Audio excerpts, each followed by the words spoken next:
ঠাকুরগাঁওয়ের হরিপুরে motorcycle চুরির সময় জনতার গণপিটুনিতে রুবেল ইসলাম নামে এক ব্যক্তির মৃত্যু হয়।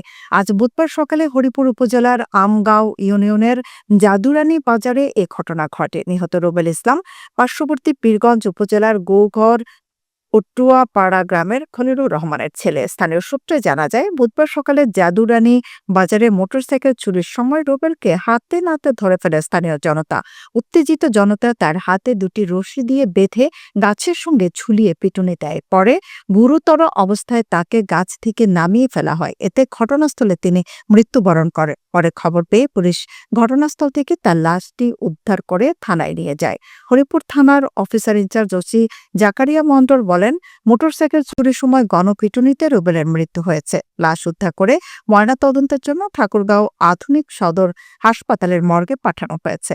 এদিকে ওসি আরও জানান, রুবেল ইসলামের নামে চুরির 2টি মামলা রয়েছে।